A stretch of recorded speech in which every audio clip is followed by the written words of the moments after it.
We're back again, Matty, and we've got another special guest, Macauley McGowan.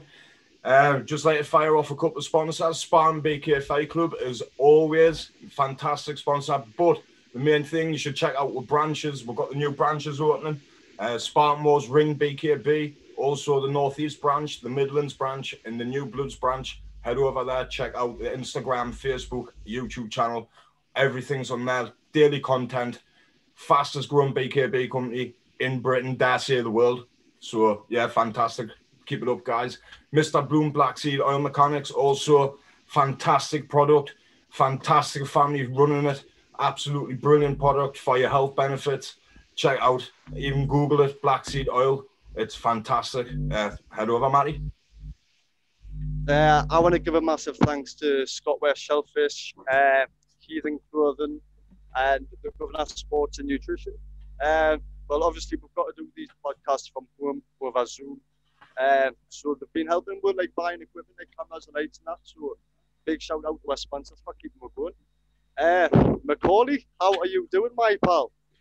I'm all right, mate. I'm all right. Just cracking on. How's this lockdown treating you?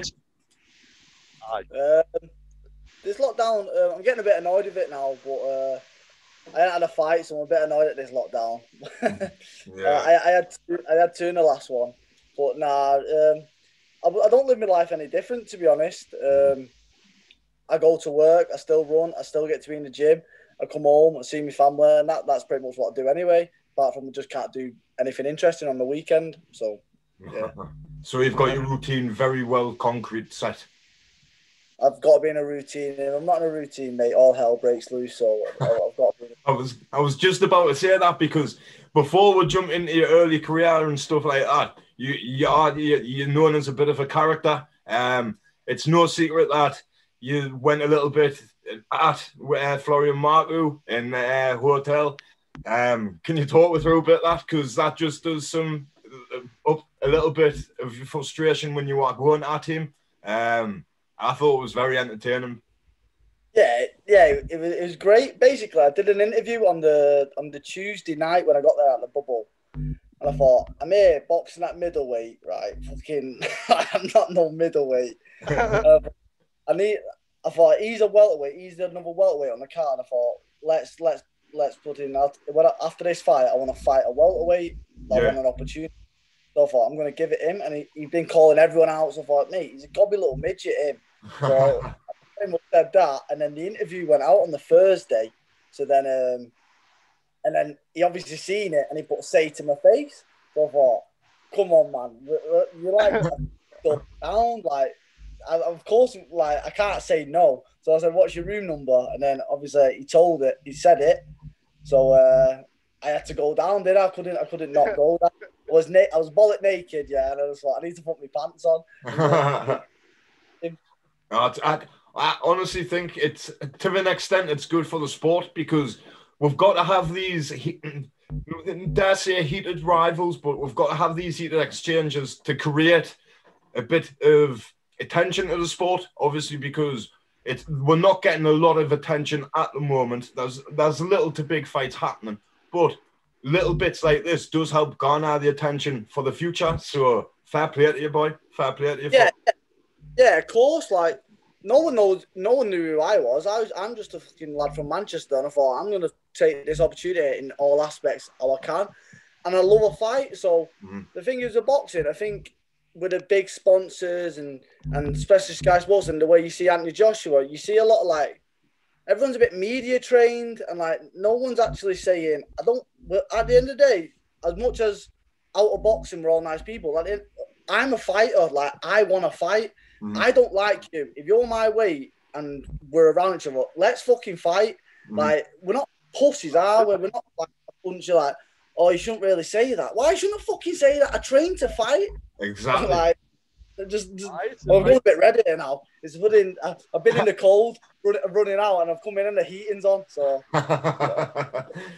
But honestly, like you say, it garners the attention, and it is good for the sport, because, like I say, we might not be getting the spotlight on now so much, but things is starting to change, and it just will bring that attention for the future. I just think it's mint. I love it, and hence Bad Blood Podcast. I love the bad blood in the sport. And when tensions is up, when you're training, when you're having to cut weight and stuff like that, make weight, you are temperamental. You know what I mean? Yeah, of course. Like, fucking, we're in the fight game. Like, in 10 years' time or before, it'll be over, and I'll be like, exactly. I wasted so much time.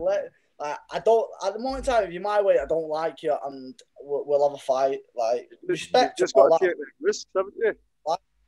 Sorry, mate. You've got to just take them risks, haven't you? What have you got? Jumping in at a week's notice and stuff like that. Hey, I had Pete's hook twice that week, the week before. Hey, I'll tell you what, I got punched in him as a badger. I got done in off the Kazakh, and then it was a few weeks gone by. I weren't really in the gym, and I just thought I got the call. I had dominoes. I was way over the weight, but it was at middleweight anyway. I just thought, you know what the fuck? I like to fight, so I'll fight anyone regardless of weight. So that's what I did. Macauley, you didn't just fight any Kazakh though, did you? The fucking beast. Fucking super Kazakh. Exactly. Exactly.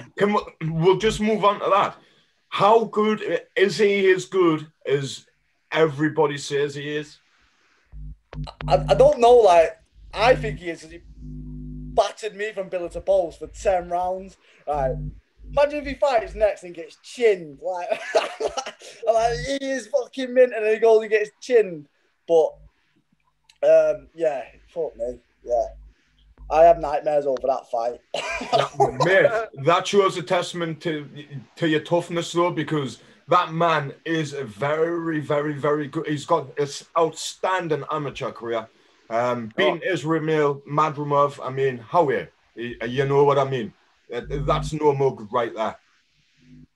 Yeah, I know.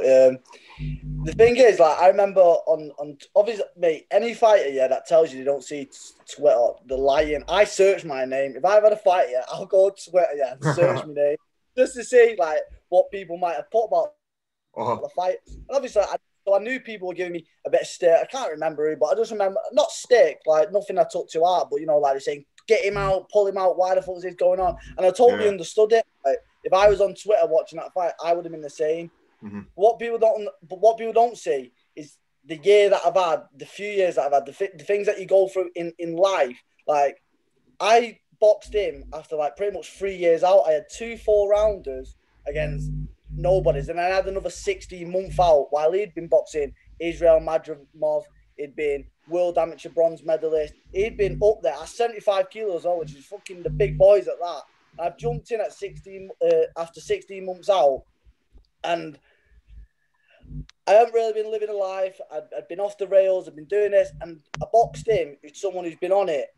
And I thought, when it was happening, he was hitting me with these big shots. I thought, this is your bed. You fucking line this now. You take this fucking punishment, and you'll become out better for this. I thought, let's fucking go. I just thought, I'm gonna put my hands up, and I thought, I'm gonna take whatever he's got. He ain't gonna stop me, and I got through it, and it made me a better person. What people seen is a beating, but it was cultivation of me. All my weaknesses and everything else was getting beat out of me, and I thought, come on, let's fucking go. If that makes any sense whatsoever. Yeah, it certainly does. Of course it 100%. Does. It went the distance as well. It's not as if he blasted you about and knocked you out. And I know, you know what I'm saying? Right at the end of the fight, maybe because he couldn't speak English, but yeah, he didn't seem very friendly. But now I realise why he probably he ran out to knock me out and he couldn't. And I'm not saying that's a win for me, but like I can go away with my head held high knowing that I didn't quit. If it would have easily quit, no one would have batted an eyelid. They would have went, oh yeah, fair play. But I can look myself in the mirror and know I didn't quit. So. Oh, without doubt. Even, like I said, just the toughness of a man, even the skill set of the man, it just proves your toughness as well. So you really could do with a good, like, preparation, an ideal training camp for your next fight, if possible. Have you had any word on that? No, like, let me just take that back. For that Kazakh fight, mate, I was in the shape of my life. I'm just saying, like, it just... Boxing's unforgiving. Like, you can't disturb the boxing gods or let them down, if you know what I mean. Like, you can't not live the life for. You can't expect to live the life for 6 months and be dedicated when someone's been doing it for 5 years at the top of the game. So that's what happened. But repetition is key. Yeah, exactly. Consistency, staying on the ball. But I haven't had a word. No, I'm looking at probably about April, May. I wanted to be out straight away, to be honest, March, but doesn't look like that's happening. So I wanted that Florian Marku fight, to be honest. I wanted him to fight at Charlton. I'd love to fight him next. So I don't know. So another call out of him. Hopefully we'll get him on and we can maybe get the two of you on and have a little bish bash.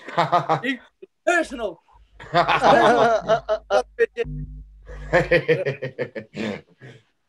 well, Macauley, like I always say, let me go back to the start.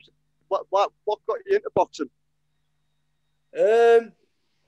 My dad was always my dad had boxed, and so I always knew, and I would ask him, but he never took me. And then I moved to a place called Ben Chill. I don't know if you've heard of it, but it's a bit of a shithole. But I moved there, and I met this. I was like, the lad on my road was like, just hanging about, playing footy and whatever. And he mentioned that he went to a boxing club with Jimmy Egan, and my dad said, "Oh, that's who I used to box under." And then I just went with him, and that was it. He stopped going, and then I was like, "Oh, I'm not going anymore," because he was driving. His dad was driving us, and then my mum said, "Look, if you really want to go, this is at 8. So if you really want to go, I'll make sure I can drop you off Monday, Wednesday, Friday. You get to the gym." And yeah, and that was it. She literally made sure, travelled up and down the country to make sure I could always be where I needed to be. So, how long was it before you knew you really wanted to do this for the rest of your life? You know what? It's a funny one, Like, I did and I didn't. Like, I say I did. Like, when I was 8, I loved it. I loved going to the gym. Jimmy Egan, a great man. He died about 2 years into me going. But he recognised straight away. He knew, like, I weren't naturally talented or anything, but I could pick things up and I'd go away and not stop thinking of it. So, like, whereas they think that I was just picking it up naturally, I would actually be going home, not stop thinking about it, practicing, and I'd go in the next session, and I was like, you were like, wow, like, wow, you've picked that up fast, but really, it just never left my mind. But I don't know, I got to like 11 and 12 and stuff, and I thought, it used to do me. I didn't go into the gym. I just wanted to play out with my mates, but I'd still go to the gym. I was thinking, when I'm older, I won't do this. I thought, I used to say to myself, when I'm older, I won't do this. But what it was, what a big turning point is? I never mention it much, but the coaches, one Saturday morning, they went, "Come on, we'll take you to a boxing show." And I was like, "Oh, a boxing show, like an amateur boxing show." Like, I didn't really go to many. And it was the schoolboy finals. And Jimmy Kelly won the schoolboys that day. But I went, and they were presented with golden gloves. Yeah, and then like people like, they're the best club in England, about Repton. Repton had about 8 people in the finals. And then Haroon Khan boxed with a guy called Terry Holmes, and he got beat Haroon Khan. I was like, wow. But like, just seeing these golden gloves and these certificates and how well they were appreciated, I thought, yeah, I want to be a good amateur boxer now. Like, I dedicate myself to winning like championships and boxing for England, and luckily I achieved that as an amateur. So when you first started winning like the junior ABA championships, and that, like what feeling was that? Did you feel like, right, I can do this? I can do something with this? When was that? Sorry. Like when you started like boxing for England and stuff like that, is that when it all started to click together? Like, I can do this. I just always thought, like, from like, I know I used to say when I was a kid, I used to think, oh, I won't do this when I'm older and stuff like that. But I think when I seen the national champions and stuff, I thought, wow. And I thought, right, I'm going to dedicate myself to that. And it took me years. I kept getting to the semis, the quarters. And eventually, after like 6 years of being an amateur in 2010, I won the juniors. But I never had a moment where I thought, this is what I want to do. I just kind of knew that it was what I was doing, and I weren't going to stop doing it. I don't know. And then when I won the juniors, it weren't a realization like, I've won it, I can do this. I expected to win the juniors. I'd put in so much work. I just expected I'm going to win these at some point. Yeah. Any good kids coming through? Good on you. What is that, sorry? Did you box any good kids coming through? Yeah, I boxed loads. I boxed Josh Kelly twice, believe it or not. Wow. That's a good shout, mate. Yeah. Who else? I boxed Isaac Lowe. Wow. Who else? I don't know, I've boxed a few. Josh Kelly and Isaac Lowe stick out. Me and Josh Kelly are one each. He beat me the last time, though, to be fair, to when we're a bit older. I beat him when we were like kids, but I'll still take it. Isaac Lowe as well. We're a bit older then. But yeah, there's probably loads that I've boxed that I'm forgetting. There's a lad called Billy Pickles. He was good. I don't think he's had many pros, though. Right. That's just fascinating. I'm always fascinated to see who's fought each other coming through. Oh, just yeah, he's mint the amateurs. I still get fascinated now. I went on there's a fight in the northeast called, I think, GB Boxing. Yes, sorry. He put old videos up of like the amateurs, and I'll go down and watching me, and I was like Billy Dean Dolan, like this kid from Berkeley, and I was like, wow, I remember that guy. He's mint. See, we used to we've been on some of their websites before. I think it's Richie. Is it Richie Boyle Senior? Richie Boyle, that's the one. He used to have a website. I don't think anymore. I think it's just YouTube. I'm not too sure. He does a good database on the website, Richie. A very good database. Does it? That's what I want. Basically, if we won the Northwest region, we'd fight the Northeast next. So I'd go on there to see who was winning in that region. So right. I might fight next, try and get an heads up, sort of thing. Doing your homework. That's what you've got to do. Yeah, so, but see with a dongle in with no connection, trying to get it on. Right. So Macauley, when was the turning point? When did you think, right, I'm going pro? Oh, it's an interesting one. This I didn't want to go pro, right? I didn't really want to go pro early. I wanted to go pro a bit late. Like I didn't want to be one of these kids that went pro. And then Josh Kelly beat me in the last year of the junior ABAs in the quarters. And then he went on to win the juniors, won the GBs, went to the worlds, and kind of went on GB. And a lot of the lads did around that time. They got on GB and stuff, and I thought, they're already picking the squad there for 2016 sort of thing. Like, because this was 2012, the Olympics had happened or was happening. So I think they're already picking the next squad. So I got to like 19, I think, and I thought, 18 I was, sorry, and I thought, I'm not really going to be at the Olympics and stuff. And I thought, if I'm not aiming for the Olympics as an amateur, then I'm not, why am I an amateur? Mm-hmm. Yeah. And it's a weird way to look at it now. And it's funny because nowadays I tell kids, no matter what, go when you're 23, 22, because these days you have them English belts and stuff. So there's other avenues as a senior boxer to still get Boxer England and like you have the regional belts and stuff. So there's a lot of competitive fights happening as amateur boxing, which kind of were about as I was when I was a senior amateur or was turning into a senior. Kind of happened after I turned pro. So I just thought, I'll go pro. But I weren't going to. But I went to college to do a PT course, right? I thought, I'm going to do a PT course at college. And the guy in the room said, right, if you don't like dealing with the general public and all that, you should have just been a truck driver. And I thought, I should be a truck driver. He said, you sit in your truck, you'll put your tunes on it, and you'll be on your own all day. I thought, that's what I want to be. So at dinner at my first day at college, don't get me wrong, I'd been college earlier, but I left that one. So I tried to go back to the PT. So at dinner time that day, I just got the bus home. I thought, fuck it. Knocked on my mate's house, Kofi Yates, who was a pro, said, I'm just going to go come and train professional full time. I had a job at McDonald's, so McDonald's would work around me whatever time I wanted, so it didn't matter. Wow. That's mad, that, man. That's mad. That's crazy, that. That's mad. I love the background stuff of it, just where it all started and that. Like, do you know your first few fights as a professional? How did you adapt to it? I don't know, like, I'd spent like 8 months in the gym with Anthony Farnell at this point. Yeah. So And that I was just coming. I knew I was coming on leaps and bounds. Like I was sparring Matty Hall. Wow. And the funny thing about Matty Hall is, me and my mate used to watch him and used to go, imagine fucking sparring him. That little meathead. We used to he had these little black shorts on. He used to come forward non-stop. And Little here I white was, Mike Tyson. Yeah, that was it, yeah. And here I was sparring him all the time. The first 3 spars I had with him, though, I got rocked every time, but then eventually I stopped getting rocked. I was learning how to defend. I was doing all these. I was just holding my own, and he really deducted. So when I come for my first pro fight, I thought, I've been sparring Matty Hall for 6 rounds, 8 rounds. Like, I'll be fine. And I was still a bit amateurish and stuff. I was only 19. I was dead pale. I had a hair on my body.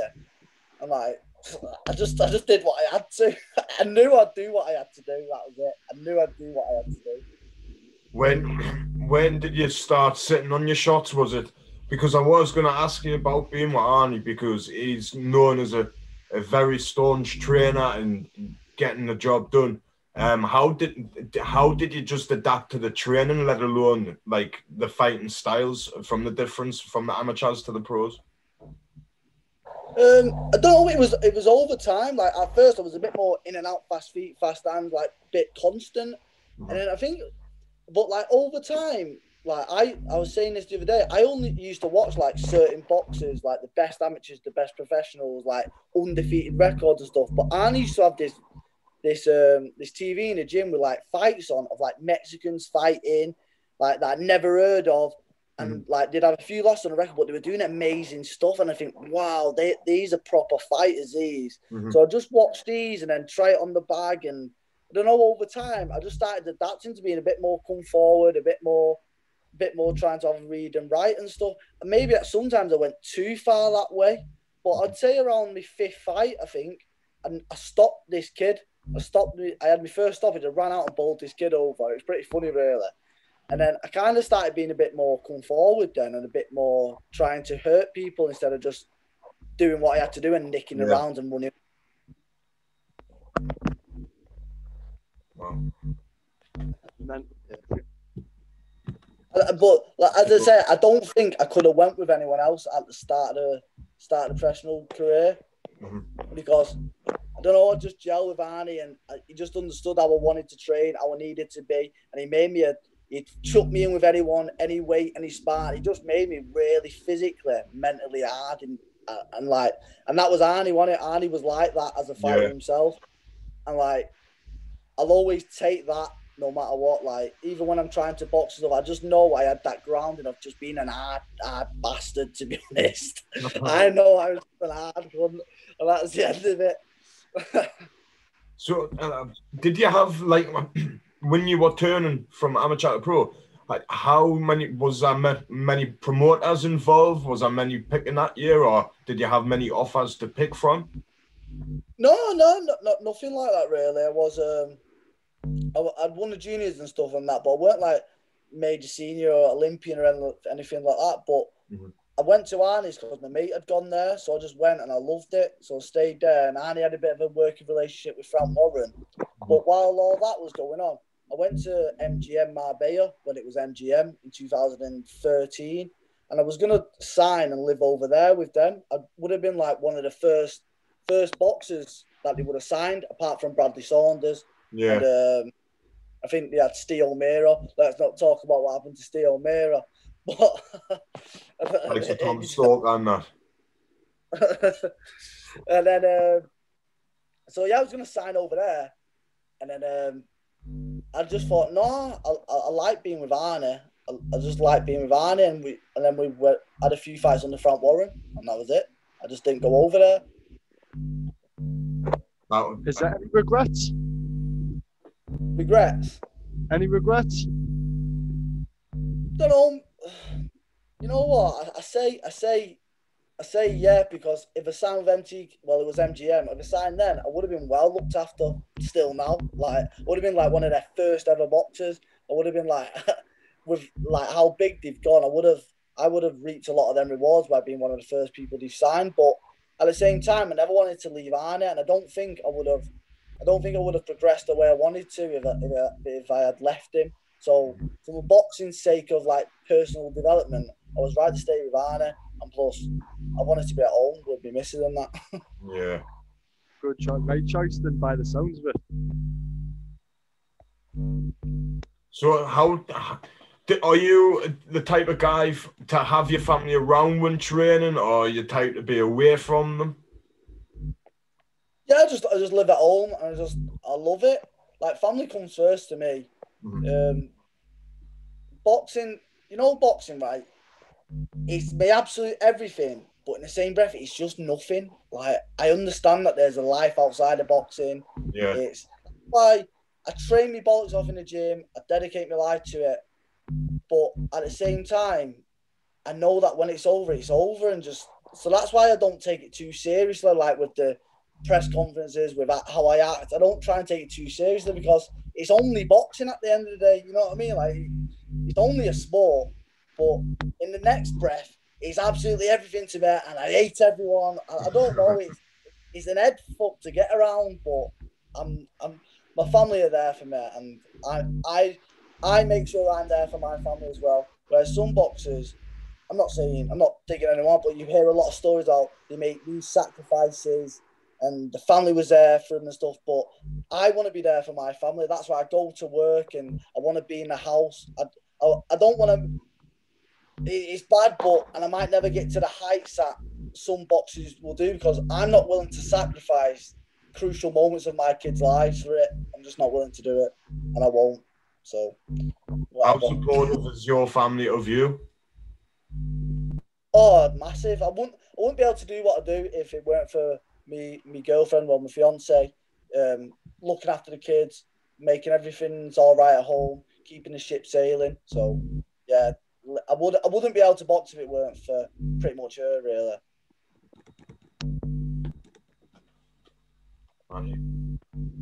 Oh, I was hard. I was just listening. So, right. Have you got a dream fight at the minute? Is there anybody out there that you want to get it on specifically, other than Florian Marku, or is he the main man that you want at the minute?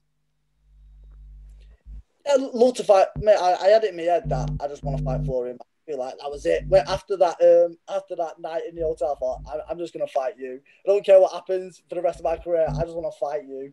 Like, I've not even asked about how far I get. Just let's fight each other, and then I'll be happy. But I love to fight for the title. Yeah, that's it. I want you, and you. I want you. I want you in the ring. Nah, On it, man. Stand-up guy, but he keeps calling out Conor Ben, which is a bit stupid. But right now, with the current situation, like I've come off 2 losses, I think it'd be perfect fight for me. So that'd be not my dream fight. Obviously, I'd love to fight Canelo and get paid fucking millions. But would be nice. Would be. Or you can just give a shout out to Jay Paul, see if he's up for it, Logan Paul, make yourself some double money, you know what I mean? Yeah, I'm all for it, man. I'm all for that YouTube boxing, man. I know some don't like it, but fucking fair play to him. They're making the millions. Sometimes I didn't agree with it because, like I say, the boxers, like you personally admitted, you're not willing to sacrifice like some parts of your children's lives for stuff for your boxing career.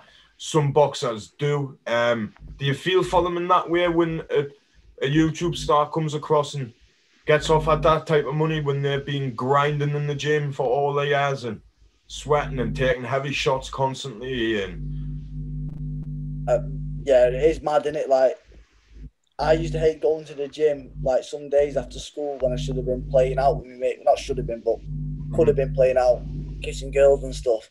But getting a bottle of cheap vodka somehow from the shop and going out and getting pissed. But and I'd be in the gym, and then I should have been at home making YouTube videos. Like, that's what does me head in. I do get it. If you think about it deep enough, it can really grate on you. So I choose not to think about it because it'll just piss me off. I just think, you know what, let him just go for it. Just let it go. Do you want to give a shout out to any of your sponsors, Macauley? Yeah, of course. Yellowstone Landscapes, Danny Broadhead at Broadhead Developments. It will work for. It gives me time off and helps us out with my fight kits and stuff. My nutritionist, Peter Bellack, qualified nutrition. So yeah, there's me free. How beneficial are they to you? I keep saying it, yeah, but I don't think I would have boxed, especially this year, if it weren't for Yellowstone and Broadhead Developments, because I was at a job and you were dead strict with time off and everything like that. Whereas at a drop of a hat, I say I've got sparring, and he'd be like, "Yeah, go, blah blah blah blah," and then drop of a hat, I'm fighting. Well, I'll drop a hat. Sorry, Dan, I won't be in Monday. I'm at the fight bubble. You know what I mean? He wants me to succeed. He literally says, this job's just there for you to keep you taking over, and we'll help you out no matter what in your boxing career, because I know that's what you want to do. So without them, I wouldn't have probably boxed this year, to be honest, because of how great it was. But in my personal life as well, like, there's been so many times where I've needed time off with hospital appointments and stuff for my children, and he just gives it me off. It just made my life so much easier. So more than sponsors, more than a boss, it's just all mates. On that note, Macauley, we'll have to finish there, my man. We're running out of time. It would be good if you could join the show again, if possible, sometime in the near future, and when things is back to normality. Maybe we can get you in the studio one day. Yeah, I'd love to, mate. Love to get me away for a bit. Nice one, man. Nice one. We'll keep in touch via Twitter and that, Macauley. And like I say, good luck in training, and I hope you get your fight soon.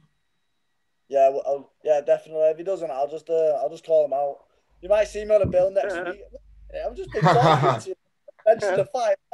Why's fighting next week? Just took it last minute. Expect the unexpected. That's it, man. That's it. Right, Macauley. Honestly, thank you very much, brother. We'll look forward to speaking to you again. And like I say, good luck for the future. No, thank you very much, Barry. I really appreciate it. Cheers. Cheers, my man. Thank you. Well, first one with Macauley. Yeah, very interesting fella. That's why we've decided to get him on. Yeah, I thought it went well. The sound bloke, the sound guy, some character. I wish him all the best in the future. Like, I'm sure we'll keep updated, and we'll see more along the line. But that's it for the day, mate. Pretty much it. A massive thank you to Meehan Clothing, ScotWest Shellfish, and the Governor Sports and Nutrition. And a massive shout out to Spartan BK FightClub. Check out the branches: New Bloods, Midlands, Northeast, SpartanWars, Ring BKB, Mr. Bloom's Black Seed Oil Mechanics. Honestly, fantastic product. Thank you for the continued support. Peace. Peace.